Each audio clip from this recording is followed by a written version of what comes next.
Guillaume Darey, vous recevez aujourd'hui Brune Poirson, elle est secrétaire d'État auprès du ministre de la Transition écologique et solidaire. Bonjour.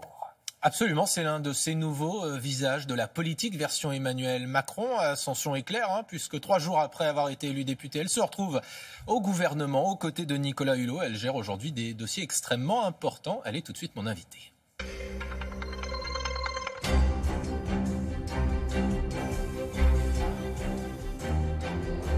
Bonjour à tous, bonjour Brune Poirson. Bonjour Guillaume Darey. Je ne suis pas le Père Noël, alors c'est pas moi qui vous dis ça, c'est Emmanuel Macron en arrivant cette nuit en Guyane.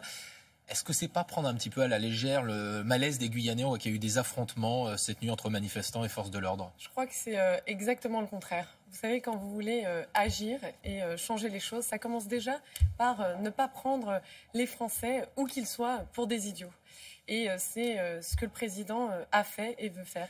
Il veut changer les choses, transformer le pays. Et pour ça, ça commence par dire la vérité, dire ce qu'il en est. Vous savez, c'est très facile de faire des promesses. Moi aussi, je peux arriver quelque part et on peut tous le faire en annonçant de belles choses, en faisant des belles promesses. Mais si on veut travailler sur le long cours et transformer, comme je disais, les choses, eh bien, on commence par dire la vérité. Et c'est ce que le président a fait. Parmi les promesses que vous faites, ou les dossiers sur lesquels vous travaillez, il y a cette question épineuse du glyphosate, oui. Cet herbicide qui fait polémique aujourd'hui. Un sondage paru ce matin dans le Figaro, selon Odoxa, 81% des Français sont pour une interdiction pure et simple du glyphosate. Vous souhaitez qu'il soit à nouveau autorisé pour 3 à 4 ans, le temps de trouver une alternative. Pourquoi, si c'est si dangereux, ne pas effectivement l'interdire purement et simplement dès maintenant? Je crois qu'il faut déjà replacer peut-être les choses un peu dans leur contexte. Le glyphosate, qu'est-ce que c'est? Le glyphosate, c'est l'herbicide le plus utilisé en France. 2 tiers des agriculteurs français utilisent le glyphosate.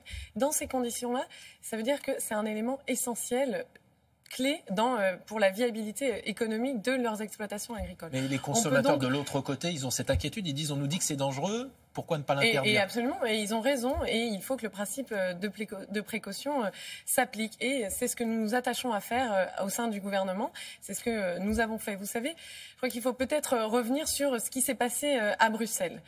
Ce qui s'est passé à Bruxelles, certains pays voulaient une nouvelle autorisation pour 10 ans. Absolument. La France disait 3 ans, maximum 4 ans. Finalement, il n'y a pas eu d'accord. C'est un échec? Il n'y a pas eu d'accord. Ce n'est absolument pas un échec. Et je l'ai dit avant. Vous savez, qu'est-ce qui s'est passé à Bruxelles?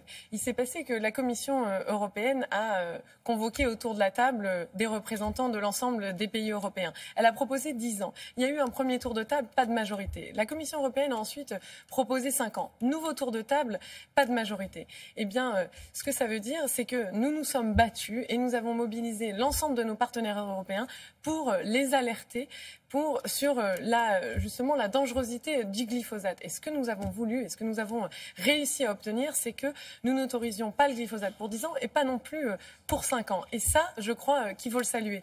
Si ce vote il avait eu lieu il y a 6 mois, eh bien, le glyphosate aurait été renouvelé pour 10 ans. Ni vu ni connu, hop, ça serait passé. Alors, vous travaillez aux côtés de Nicolas Hulot au ministère de la Transition énergétique. Il y a évidemment aussi cette question du nucléaire. Nicolas Hulot, il souhaite réduire la part du nucléaire, c'est un des objectifs français. Il avait évoqué 17 réacteurs nucléaires d'ici 2025. Est-ce que c'est franchement envisageable? Je crois que ce qu'il faut faire, c'est enclencher une dynamique. Vous savez, on a une loi, la loi de transition énergétique pour la croissance verte, qui dit que nous devons sortir peu à peu du nucléaire. Enfin, pas sortir du nucléaire, mais en tout cas rééquilibrer notre mix. À 50% en horizon 2025, on est à 75% aujourd'hui. Absolument. Rééquilibrer notre mix énergétique. Eh bien, ça veut dire... Maintenant, nous n'étions pas sur une trajectoire qui nous permettait d'atteindre ça. Et donc, nous sommes en train de regarder comment... Et 17 réacteurs, c'est réaliste à l'horizon 2025 ? Ce qu'il faut, comme je le disais, c'est enclencher une dynamique et peu à peu voir comment rééquilibrer notre mix énergétique. Et c'est ça que nous attachons à faire actuellement. C'est une question sensible, on le sait. Autre question, Notre-Dame-des-Landes, l'aéroport. Oui. Question très simple, vous êtes pour ou contre sa construction ? Moi, je ne me pose pas la question pour l'instant. Vous savez, il y a une mission de médiation qui est en train de faire son travail. Ce n'est pas à moi de regarder actuellement ce qu'ils font. En juin, les habitants avaient voté pour lors d'un référendum. Il y a une mission de médiation qui fait son travail. Moi, je la laisse faire mon travail. Vous êtes pour ou contre ? Je ne me prononce pas sur la question. Vous n'avez pas d'avis ? Non, je n'ai pas d'avis pour l'instant. parce que je n'ai pas les moyens de rendre un avis et de prendre un avis à l'heure actuelle. Il y a une mission de médiation, je le répète à nouveau. C'est ça la nouvelle politique. Vous pouvez avoir un avis tranché. C'est pas une nouvelle politique. Vous savez, il y a différentes façons de faire de la politique. Et une façon de le faire sur un sujet donné, notamment un sujet comme Notre-Dame-des-Landes, qui est particulièrement sensible et même hystérisé, eh bien, il faut une méthode pour ce matin, fondée sur la concertation. Vous reviendrez nous le dire quand la médiation sera terminée. Justement, vous travaillez beaucoup avec Nicolas Hulot. Plus d'un Français sur deux, toujours selon Odoxa, estime qu'il ne pèse pas assez sur les décisions du gouvernement. Nicolas Hulot, c'est juste un gadget dans ce gouvernement ou pas? Nicolas Hulot, c'est absolument pas un gadget dans ce gouvernement. On vient de parler du glyphosate. Eh bien, sans lui, nous étions repartis, par exemple, pour 10 ans de glyphosate.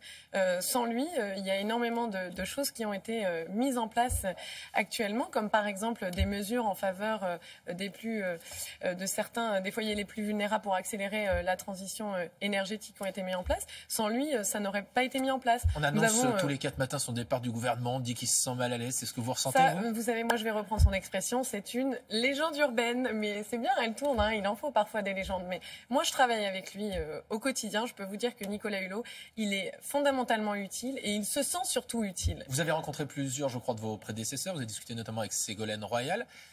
Est-ce qu'elle vous a donné des conseils? Et si oui, quels conseils? Elle ne m'a pas vraiment donné de conseils, mais effectivement, elle a été à la place de Nicolas Hulot dans ce ministère-là.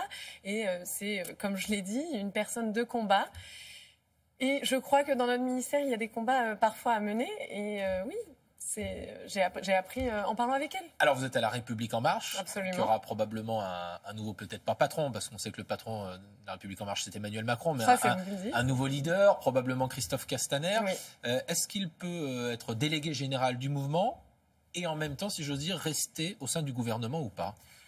Il suffit de se pencher sur notre histoire et de voir que c'est arrivé à plusieurs reprises, par exemple le président Sarkozy ou encore François Bayrou. Ce serait absolument pas une première et pour moi, ça serait plutôt un gage d'efficacité. Vous savez, Christophe Castaner, c'est quelqu'un qui s'est rendu absolument indispensable au sein du gouvernement.